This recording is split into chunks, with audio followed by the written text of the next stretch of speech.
யாழி கொர்க்கை முதல் குமரி வரை. இந்த புத்தகம் உங்களுக்கு வேணும் அப்படின்னா புக்வேர்ட்ஸ் பப்ளிகேஷனோட கான்டாக்ட் நம்பரும் ஆதரோடைய கான்டாக்ட் நம்பரும் நான் டிஸ்கிரிப்ஷனில் கொடுத்துருக்கேன். அது போக ஸ்க்ரீன்லேயும் அவங்களோட நம்பர் வந்து டிஸ்பிளே ஆகும்.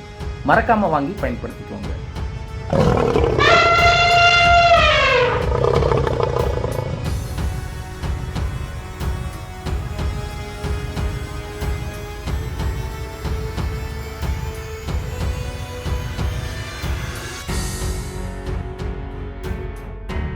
வணக்கம்.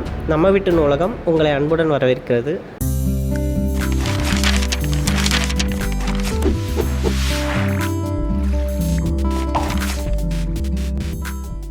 யாழி கொர்க்கை முதல் குமரி வரை. இந்த புத்தகத்தோட விமர்சனத்துக்கு போகிறதுக்கு முன்னால் புத்தகத்தில் இருக்கிற ஒரு அழகான ஒரு விஷயத்தை ஃபஸ்ட்டு நம்ம சொல்லிடலாம் அப்படிங்கிறத நான் கடமைப்பட்டிருக்கேன் சொல்கிறக்கும். அதாவது புத்தகத்தில் ஏகப்பட்ட தமிழ் பெயர்கள் இருக்குது. அது எல்லாமே ஆச்சரியப்படவும் வைக்குது. அடடா, இப்படிலாம் ஒரு தமிழ் பெயர்கள் இருக்கா அப்படின்னு ஆச்சரியப்படவும் வைக்குது. வேள்பாரி நான் படிக்கும் பொழுதும் பொன்னியின் செல்வன் படிக்கும் பொழுதும் அந்த வேள்பாரியில் வர பெயர்களும் பொன்னியின் செல்வனில் வர பெயர்கள் எல்லாத்தையுமே பார்த்திங்கன்னா தங்களோட பெற்றோர்கள் வந்து அவங்களோட குழந்தைகளுக்கு பெயர் வைக்க ஆரம்பித்தாங்க. நான் என்ன சொல்கிறேன் அப்படின்னா, இந்த புத்தகத்தை நீங்கள் படிக்க ஆரம்பிச்சிங்கன்னா இந்த புத்தகத்தில் வர தமிழ் பெயர்களையும் நீங்கள் உங்கள் குழந்தைகளுக்கு வைக்க ஆரம்பிச்சிருவீங்க. அவ்வளோ அழகான தமிழ் பெயர்கள் இந்த புத்தகத்தில் இருக்குது. சும்மா அது ஒரு மேப்பாக மேலோட்டமாக பார்த்துடலாம். உதிரன் நற்றிணை அப்படின்னு 2 கேரக்டர். உதிரன் வந்து ஹீரோ, நற்றிணை வந்து ஹீரோயின். இந்த உதிரனுக்கு வந்து ஒரு ஃப்ரெண்ட் இருக்கான். அவன் பேர் வந்து குவிந்திரன். அதுக்கப்புறம் அந்த குவிந்திரனோட காதலி வந்து பவித்திரை. சரிங்களா? அதுக்கப்புறம் உதிரனோட தந்தை வந்து மொழிமாறன். உதிரனுக்கு வந்து ஒரு தங்கையும் இருக்கா. அந்த தங்கையோட பேர் வந்து பார்த்திங்கன்னா முகையாள். புத்தகத்தோட கடைசி பகுதிக்கு நீங்கள் வரும்பொழுது நற்காலன் அப்படிங்கிற ஒரு பாண்டிய மன்னனோட பெயரையும் நீங்கள் வந்து கேள்விப்படுவீங்க. இதெல்லாம் நான் ஆச்சரியப்பட்டு வியந்த தமிழ் பெயர்கள். அதுக்கப்புறம் சிவகலை, கொர்க்கை, காவிரி புகும்பட்டினம் அப்படின்னு சொல்லி ஊர் பெயர்களாகவும் இருக்கட்டும், சில விலங்குகளுக்கும் பெயர்கள்லாம் வச்சுருக்காங்க. கீரன் அப்படின்னு சொல்லி ஒரு வல்லூரனுக்கு வந்து பேர் வச்சுருக்காங்க. அதுக்கப்புறம் செங்கழுத்தான் அப்படின்னு சொல்லி ஒரு பறவைக்கு வந்து பேர் வச்சுருக்காங்க. பார்க்குறக்கே கொடூரமான ஒரு பறவையாக வந்து சுட்டி காட்டியிருக்காங்க. அடடா, இவ்வளோ கொடூரமான ஒரு பறவையா அப்படின்னு சொல்லி நீங்கள் நாவலை படிக்கும் பொழுது உணர்வீங்க கண்டிப்பாக. அதுக்கப்புறம் அவனுடைய வந்து குதிரையோட பெயர் ஈகன் அப்படின்னு சொல்லி சொல்லுவோம். அந்த குதிரை வந்து இவ்வளோ ஒரு அற்புதமான ஒரு குதிரையா அப்படின்னு சொல்லி நீங்களே படிக்கும் பொழுது உணர்வீங்க. சரி, இதெல்லாம் போக அப்படின்னு பார்த்துக்கிட்டோம் அப்படின்னா இன்னொரு அழகான ஒரு தமிழ் பெயர் இந்த புத்தகத்தில் இடம்பெற்றிருக்கு. அதாவது ஒரு பூவின் பெயர் முக்கோண மணித்திரள் அப்படின்னு ஒரு பூவான்.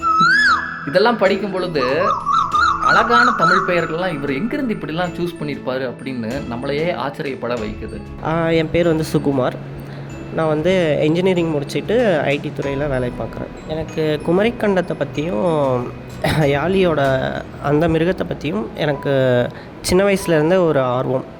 கோயிலில் போகும்போதெல்லாம் அந்த சிலைகளை வந்து நான் ரொம்ப ஆர்வமாக பார்ப்பேன். அப்போ இருந்தே அது மேலே ஒரு இருந்ததா இல்லையா அப்படிங்கிற மாதிரி நிறைய தேடல் இருந்தது. அதே மாதிரி குமரிக்கண்டத்தை பற்றியும் நம்ம புக்கில் படித்ததோடு சரி, ஸோ அதை பற்றின நிறைய தேடல்களும் எனக்குள்ளே இருந்தது. ஸோ ரெண்டையுமே வந்து நான் நிறையா சர்ச் பண்ணி படிச்சுக்கிட்டே இருந்தேன்.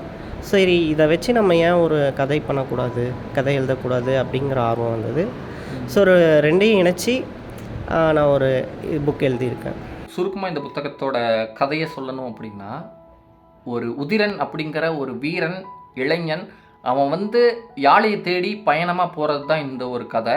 அதுக்கு முன்னாடி என்னென்ன நடக்குது அப்படிங்கிறதெல்லாம் மிக சுவாரஸ்யமாக சொல்லி இருக்கிறது தான் யாழி கொர்க்கை முதல் குமரி வரை. கொர்க்கை அப்படிங்கிற இடத்துல தான் முத்து குளிப்பாங்களாம். இது எனக்கே தெரியாது, அவர்கிட்ட தான் நான் கேட்டு தெரிஞ்சுக்கிட்டேன். இந்த கொர்க்கை அப்படிங்கிற இடத்துல ஃபஸ்ட்டு செக்மெண்ட்லேயே புத்தகத்தில் முத்து குளிக்கிறாங்க. அந்த முத்து குளிக்கிறது வந்து அவ்வளோ அழகாக பதிவு பண்ணியிருப்பார் ஆசிரியர். எப்படிலாம் மூச்சு அடக்கிறாங்க, முத்தை எப்படி எடுக்கிறாங்க அப்படிங்கிற விஷயங்கள்லாம் அழகாக முதல் செக்மெண்ட்டில் பதிவு பண்ணியிருப்பாப்புல. உதிரன் வந்து முத்து குளிக்க போகும் பொழுது அங்கே மிகப்பெரிய ஒரு திருக்கை மீன் இருக்கும். அந்த திருக்கை மீன் கிட்ட சண்டை போட்டு அதுலேருந்து தப்பிச்சு அதுக்கப்புறம் ஒரு மிக சிறப்பான ஒரு ஊதா கலரான ஒரு முத்தை வந்து அவன் வந்து எடுத்துகிட்டு வருவான். அந்த ஒரு செக்மெண்ட்டு ஹீரோ இன்ட்ரோடக்ஷன் அப்படிம்போம். அது அழகாக இருக்கும் அந்த புத்தகத்தை படிக்கும்பொழுது. அதுக்கப்புறம் வந்து குவிந்திரனோட வீட்டுக்கு போகிறான். அங்கேருந்து நீர்வீழ்ச்சிங்கிற ஒரு இடத்துக்கு போகிறான். அங்கே வந்து மரத்து மேலே கட்டியிருக்கிற ஒரு மூங்கில் வீடாக இருக்கட்டும், இதெல்லாமே கொஞ்சம் பிரம்மாண்டமாக இருக்கும். நீங்கள் படிக்கும்போது உங்களுக்கு ஒரு கற்பனை ஒரு விஷுவல் இருக்கும் இல்லையா, அது வந்து அழகாகவே பதிவாகும் அப்படிங்கிறது துளி கூட ஐயம் இல்லை. அந்த இடத்துல முக்கோண மணித்திரள் அப்படிங்கிற ஒரு பூவை பற்றி கேள்விப்பட்டு அந்த பூவை பற்றி தேடியும் போகிறான். ஆனால் இதில் வந்து கூட இருக்கிறவங்க யாருக்கும் இதில் வந்து துளி கூட விருப்பம் இல்லை அப்படின்னு தான் சொல்லணும். ஏன்னா முக்கோண மணித்திரளை வந்து தேடி போனவங்க யாரும் இது வரைக்கும் உயிரோட திரும்பி வந்ததில்லை அப்படிங்கிறது ஒரு கருத்து அந்த புத்தகத்தில் பதிவாகுது. அந்த முக்கோண மணித்திரளோட பூவோட சிறப்பு என்ன அப்படின்னா, அந்த பூ வந்து எந்த ஒரு விலங்காக இருந்தாலும் அந்த விலங்கை வந்து கட்டுப்படுத்திடும் அப்படின்னு சொல்கிறாங்க.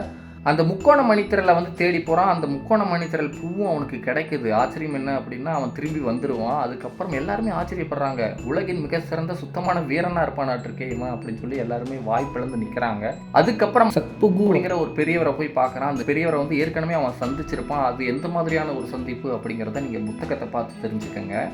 ஏன்னா அது ஒரு சிறப்பான ஒரு சூப்பரான ஒரு செக்மெண்ட்டு. இந்த முக்கோண மணித்திரள் எடுத்துகிட்டு வந்துட்டு இந்த மாதிரி நான் எடுத்துட்டேன் அப்படின்னு சொல்லி அந்த பெரியவர்கிட்ட சொல்லும் பொழுது, நீ ஒரு தலை சிறந்த வீரன், இப்போ உங்ககிட்ட ஒரு விஷயத்த சொல்லலாம் அப்படின்னு சொல்லி தான் யாழியோட விஷயத்த சொல்லுவாப்புல. அதாவது அன்னைக்கே நான் உங்ககிட்ட சொன்னேன் இல்லையா, வேளத்தை வீழ்த்தும் அளவுக்கு ஒரு விலங்கு இருக்குது அப்படின்னு சொல்லி, அந்த விலங்கு தான் யாழி. இந்த மாதிரியான குமரி மலையில் இருக்குது அப்படின்னு சொல்லி சொல்லுவாப்புல. இந்த முக்கோண மணித்திரளை வச்சு அந்த யாழி விலங்கை எப்படியாவது கட்டுப்படுத்தி நீங்கள் கொண்டு வந்துரு, நம்ம வந்து சோழர்கள் வந்து இந்த யாழி விலங்கை வந்து போர்களுக்கு வந்து பயன்படுத்தலாம் அப்படின்பாப்புல.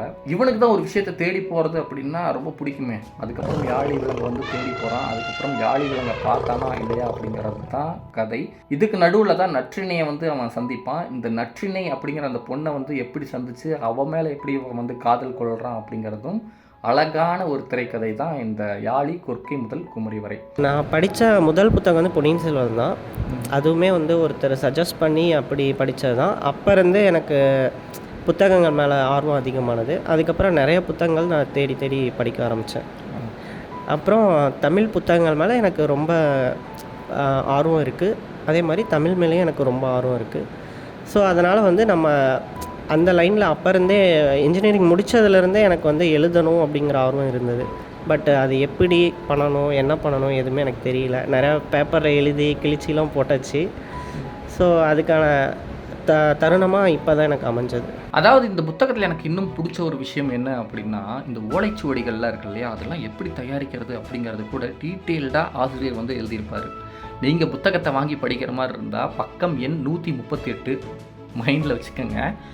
அதில் என்ன சொல்லியிருப்பாங்க அப்படின்னா, இந்த தூதுலாம் அனுப்புகிறாங்க இல்லையா, அந்த ஓலைச்சுவடியை வந்து தயாரிக்கிறதுக்கு வந்து அதிகமாக மெனக்கட வேண்டாம் அப்படிங்கிறாங்க. ஆனால் இந்த ஓலைச்சுவடிகளை வந்து தயாரிக்கிறதுக்கு வந்து கொஞ்சம் அதிகமாக மெனக்கடணும் அப்படிங்கிறாங்க. காரணம் என்ன அப்படின்னா, அது வந்து காலம் தாண்டி இருக்கணும் இல்லையா, அழியாமல் இருக்கணும். அதனால் அது வந்து தயாரிக்கிறதுக்கு வந்து அதிகமாக மெனக்கடணும் அப்படிங்கிறாங்க. சரி, இந்த பனை ஓலைகளை வந்து எப்படி தயாரிக்கிறாங்க அப்படின்னு குறிப்பிட்டிருக்காங்க அப்படின்னா, நடுத்தரமான பனை ஓலைகளை வந்து வெட்டி ஃபஸ்ட்டு நிழலில் வந்து உலர்த்தணும் அப்படிங்கிறாங்க. அதுக்கப்புறம் பார்த்திங்கன்னா இந்த பசும் பால் இருக்கு இல்லையா, அதில் போட்டு நல்லா கொதிக்க வச்சு மறுபடியும் வந்து உலர்த்தணும் அப்படிங்கிறாங்க. அதுக்கப்புறம் இந்த கடல் சங்கு இருக்கு இல்லையா, அந்த கடல் சங்கை வச்சு நல்லா அந்த பனை ஓலைகளை வந்து பட்டை தீட்டணும் அப்படிங்கிறாங்க. தீட்டினதுக்கப்புறம் இந்த பசும் நெய் இருக்கு இல்லையா, அந்த பசும் நெய்யால் இந்த அப்ளை பண்ணுவாங்களாம் அந்த பனை ஓலையை. இதுதான் கடைசி ப்ரொசீஜர் அப்படிங்கிறாங்க. இவ்வளோ ஒரு அற்புதமான ஒரு ப்ரொசீஜரை அழகிய தமிழ் நடையில் கொடுத்துருக்கிறது தான் இந்த யாழி புத்தகம். கொர்க்கை வந்து அந்த காலத்தில் இருந்த ஒரு துறைமுகம், துறைமுக நகரம் தான் கொர்க்கை. அங்கே வந்து முத்து குளிக்கிறது தான் மிக தொழிலாக இருந்திருக்கு. ஸோ அவர் இப்போ எப்படி நம்ம சென்னை இந்த மாதிரிலாம் சொல்கிறோமோ அந்த மாதிரி ஒரு மிக முக்கியமான நகரமாக கொர்க்கை இருந்திருக்கு அப்போ அந்த காலத்தில். இந்த புக்கில் வந்து சோழர்களையும் பாண்டியர்களையும் இணைச்சிருக்கேன். இப்போ சோழர்கள் பாண்டியர்கள் இல்லாமல் நம்ம எந்த ஒரு தமிழ் வரலாறையும் சொல்ல முடியாது. ஸோ இந்த புத்தகத்தில் நான் சொல்ல வர்றது காலகட்டம் எதையும் நான் மென்ஷன் பண்ணல. பட் இருந்தாலும் என்னோடய இதுப்படி ஒரு 3000 வருஷம் முன்னாடி, ஒரு 5000 வருஷம் அந்த மாதிரி எழுதியிருக்கேன். ஸோ கொர்க்கையில் இருக்க சோழ ஒரு இளைஞன் வந்து குமரி கண்டத்துக்கு போகிறாரு யாழியை தேடி. ஸோ அந்த ஒரு பயணம், அதனால் கொர்க்கை முதல் குமரி வரை. புத்தகத்தில் கிண்டலுக்கு அளவே இல்லை. நிறைய வசனங்கள் வந்து கிண்டலாகவே இருக்குது. அதாவது அவர்கிட்ட நான் கேட்கும் பொழுதே நீங்கள் பார்த்துருப்பீங்க இல்லையா, வந்தியத்தேவனை வந்து மைண்டில் வச்சு தான் அவர் வந்து அந்த கேரக்டரை வந்து டிசைன் பண்ணியிருக்காப்புல. எனக்கும் படிக்கும் பொழுதே கார்த்தி அவர்களுடைய முகம் தான் ஞாபகம் வந்துச்சு. சில விஷயங்கள், ஒரு 2-3 விஷயங்களை சொல்லணும் அப்படின்னா, கிண்டலுக்கு இந்த சத்புகு அப்படிங்கிற ஒரு பெரியவரை வந்து மீட் பண்ணுவான் இல்லையா, அப்படி மீட் பண்ணும் பொழுது அவர் வந்து கழுதையில் கொஞ்சம் பொதி மூட்டைகள்லாம் அந்த கழுதை மேலே ஏற்றிட்டு அப்படியே வழியில் நடந்து போயிட்டுருப்பாப்புல. அப்போ இந்த உதிரன் வந்து சத்புகுவை பார்த்துட்டு அடடா வழி துணைக்கு ஒரு ஆள் கிடச்சிருச்சு, அப்படியே பேச்சு கொடுத்துட்டே போயிடலாம், அப்போ தான் நமக்கும் சலுப்பு தெரியாது அப்படின்ட்டு அந்த சத்புகு அப்படிங்கிற பெரியவர்கிட்ட வந்து பேச்சு கொடுப்பாப்புல. என்ன பெரியவரே, கழுதை ஏன் இவ்வளோ பெரிய மூட்டை புது சுமந்து போயிட்டுருக்கு, பார்த்தா ரொம்ப மூட்டை கனமாக இருக்கும் போல இருக்கு. ஆமாம், அந்த மூட்டையில் அப்படி என்ன இருக்குது, பொண்ணோ பொருளோ இருக்குது அப்படின்னா கண்டிப்பாக என்கிட்ட சொல்ல வேண்டாம், ஏன்னா அதை திருடுறதுக்கு நான் அதிகமாக வாய்ப்பு இருக்குது அப்படிம்பா. அதெல்லாம் படிக்கும்போது கொஞ்சம் கிரேஸியாக இருந்துச்சு. இதை விட ஒரு நீர்வீழ்ச்சியை வந்து பார்ப்பான் அந்த உத்திரன் வந்து, ஒரு நீர்வீழ்ச்சியை பார்ப்பான். அந்த நீர்வீழ்ச்சியை வந்து குளிக்கணும் அப்படின்னு அவனுக்கு தோணும். அதை வந்து குவிந்தரன் அவன் நண்பன் கிட்ட சொல்லுவான். அந்த நண்பனும் பார்த்தீங்கனாலே நக்கல் அடிப்பான். எனக்கு அந்த நீர்வீழ்ச்சியில் போய் கையை நீட்டி நினைக்கணும் அப்படின்னு ஆசையாக இருக்குது அப்படின்னு சொல்லி உத்திரன் சொல்லுவான். அதுக்கு அவன் நண்பன் குவிந்தரன் என்ன சொல்லுவான் தெரியுங்களா, நீட்டின கை ஃபஸ்ட்டு இருக்கணும்ல அப்படிமா. உடனே என்ன என்ன அப்படிமா, இல்லை அந்த பக்கம் வந்து ஒரு வகையான ஒரு மனிதர்கள் வந்து இருக்காங்க, மலைவாசிகள், போனீங்கன்னா அவங்க வந்து நம்மளை வேட்டையாடிடுவாங்க அப்படிங்கிறத நக்கலாக அந்த இடத்துல வந்து கன்வே பண்ணியிருப்பாப்புல. இந்த மாதிரியான அழகான நட்கள் நடை கொண்ட அதிகமான விஷயங்களும் இந்த நாவலில் இருக்குது. எனக்கு வந்து புத்தகம் எழுதுறத பற்றியும் ஐடியா இல்லை. ஸோ எழுதுறத பற்றியும் ஐடியா இல்லாதப்போ எனக்கு அப்ரோச் பண்ணுற சுத்தமாக ஐடியாவே கிடையாது. என்ன பண்ணணும் எது பண்ணணும் எனக்கு இருந்தால் தாட்லாம் ஃபஸ்ட்டு எழுதி முடிக்கணும். ஸோ எனக்கு இதுக்கு எடுத்துக்கிட்ட டைம் வந்து 1.5 year ஆச்சு. ஸோ எழுதி முடிச்சுக்கிட்டு நான் ஒரு மிக பிரபலமான ஒரு பதிப்பகத்தை தான் தொடர்பு கொண்டேன். நான் அவங்களுக்கு அனுப்பியும் விட்டேன் காப்பி. பட் அவங்க ஒரு 6 month டைமுக்கு கேட்டாங்க. நான் அதுக்கும் வெயிட் பண்ணேன். பட் அவங்க படித்து பார்த்தாங்களா என்னன்னு எனக்கு தெரியல. பட் அவங்க ஏற்றுக்கல. ஸோ அதனால் எனக்கு அடுத்த ஆப்ஷன் என்னன்னு பார்த்தேன். ஸோ சின்ன பதிப்பகமாக எதாவது தேர்ந்தெடுக்கலாம் அப்படின்னு சொல்லிவிட்டு அடுத்து நான் சர்ச் பண்ணதில் எனக்கு இன்ஸ்டாகிராம்லேயே நிறையா இந்த மாதிரி பதிப்பகங்கள் இருந்தது. ஸோ அதில் இவங்க புக்வாட்ஸை தொடர்பு கொண்டேன். அவங்க வந்து ஏற்றுக்கிட்டாங்க. பொன்னியின் செல்வன் படித்து அதில் வந்து இம்ப்ரெஸ் ஆகி இந்த புத்தகத்தை எழுதியிருக்காரு அப்படிங்கிறது தெளிவாகவே நமக்கு தெரியுது. அந்த பொன்னியின் செல்வன்லாம் பார்த்திங்கன்னா ஃபஸ்ட்டு சீக்வன்ஸ்லேயே வந்தியத்தேவன் வந்து அந்த வழியாக வீரநாராயண ஏரி வழியாக வந்துட்டு இருக்கும் பொழுது நிறைய பெண்கள் வந்து பார்த்திங்கன்னா வயலில் வழியிலெல்லாம் வேலை செஞ்சிட்ருப்பாங்க. அப்போ வந்து சில பாடல்கள் வந்து பெண்கள் வந்து பாடுவாங்க. அந்த பாடல்கள் கூட அந்த புக்கில் வந்து பதிவு பண்ணியிருப்பாங்க. அதே போல் இந்த புத்தகத்தில் வந்து பார்த்திங்கன்னா ஃபஸ்ட்டு செக்மெண்ட்டில் வந்து முத்து குளிக்கிறாங்க. ஸோ அந்த முத்து குளிக்கும் பொழுது முத்து குளிச்சுட்டு வெளியே வரும் பொழுதோ அந்த கடல்லேருந்து ஓடத்தில் போயிட்டுருக்கும் பொழுது சில பாடல்கள் வந்து பதிவு பண்ணுறாப்புல. அந்த பாடல்கள்லாம் பார்க்கும்பொழுது அவ்வளோ அருமையாக இருக்குது. அதுபோல் நற்றினையை வந்து உதிரன் சந்திக்கிறார் இல்லையா, அப்போ வந்து அவளோட அழகில் மயங்கி அவளுக்காக ஒரு கவிதை நடையில் வந்து ஒரு பாடல் வந்து உதிரன் எழுதுவாப்புல. அந்த பாடல்களும் இந்த புத்தகத்தில் வந்து பதிவு பண்ணியிருக்காப்புல. அதெல்லாம் படிக்கும் பொழுது அவ்வளோ அழகாக இருக்குது. இந்த காலத்தில் நிறைய நாவல்கள்லாம் வருது. ஆனால் இந்த மாதிரி ஒரு ஹிஸ்டாரிக்கலாக பொன்னியின் செல்வனுக்கு ஈக்குவலாகவே கூட சொல்லலாம். ஸோ இந்த மாதிரியான பாண்டிய மன்னர்களையும் சோழர்களையும் வச்சு ஒரு கதையை ஏற்றி எழுதுறது அப்படிங்கிறது சாதாரணமான விஷயங்கள் இல்லை. ஏகப்பட்ட சவால்கள் இருக்குது. தமிழ் பெயர்கள் வந்து அதிகமாக சொல்ல வேண்டியது இருக்குது, பாடல்கள் ஏற்ற வேண்டியது இருக்குது. அழகான பாண்டிய மன்னர்கள் எப்படி, சோழ மன்னர்கள் எப்படி, அவங்களோட வாழ்விடங்கள் எப்படி, கோட்டைகள் எப்படி அப்படிங்கிறதெல்லாம் நம்ம எடுத்துரைக்கணும் அதிகமாக. இந்த மாதிரியான எடுத்துரைத்து அதை வந்து சுவாரஸ்யமாகவும் எழுத்து நடையில் கொண்டு போகணும் அப்படிங்கிறது வந்து சாதாரணமான விஷயம் இல்லை. ஆனால் அந்த விஷயத்தை வந்து எழுத்தாளர் வந்து அவ்வளவு அழகாக கையாண்டிருக்காரு. அதுவும் இன்றைய தலைமுறையான நம்மளோட ஜென்ரேஷனில் உள்ள ஒரு எழுத்தாளர் அப்படிங்கும் பொழுது நமக்கும் ஒரு பெருமையாகவே இருக்குது. இந்த முகப்பு படம் வந்து நான் ஃபஸ்ட்டு வந்து பென்சில் ஸ்கெட்ச் பண்ணிட்டேன். அதுக்கப்புறம் டீட்டெயில்டாக ரொம்ப டிஜிட்டலாக நமக்கு வேணுங்கிறதுக்காக நான் வந்து பூர்ணிமா தேவின்னு சொல்லி அவங்கள காண்டாக்ட் பண்ணி அவங்கக்கிட்ட இன்ஸ்டாவில் வந்து அவங்க அவைலபிள். ஸோ அவங்கக்கிட்ட வந்துட்டு நான் காண்டாக்ட் பண்ணி ட்ரா பண்ணது தான் இந்த முகப்பு படம். நான் வந்து என் மனசுலேருந்து வந்த ஒரு இது. ஸோ அது எனக்கு நிறைய பேர் இந்த அட்டை வந்து ரொம்ப நல்லா இருக்குது அப்படிங்கிற மாதிரி எனக்கு கருத்து சொல்லியிருக்காங்க.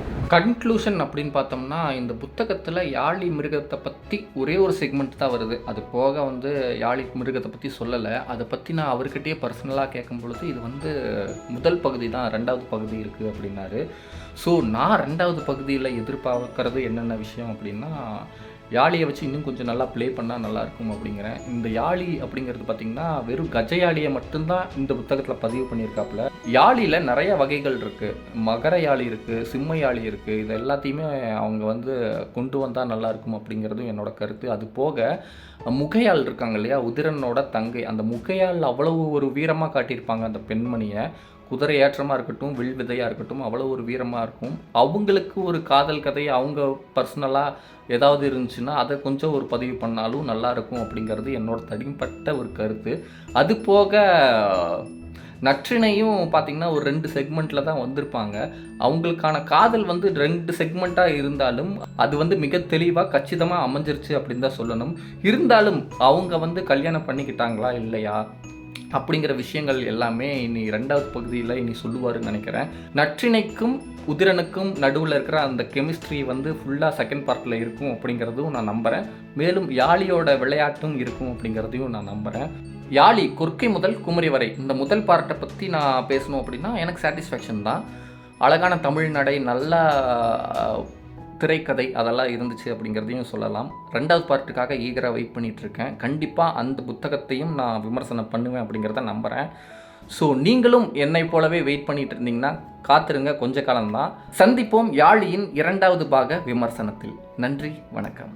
நம்ம வீட்டு நூலகம் சேனல் வந்து ரொம்ப யூஸ்ஃபுல்லாக இருக்குது. புக் ரிவ்யூ அது மட்டும் இல்லாமல் ரொம்ப ஜென்ரலான தகவல்கள் நிறையா இருக்குது. ஸோ இந்த சேனல் வந்து சப்ஸ்கிரைப் பண்ணுங்கள், லைக் பண்ணுங்கள், ஷேர் பண்ணுங்கள், பயன்பெறுங்க. நன்றி.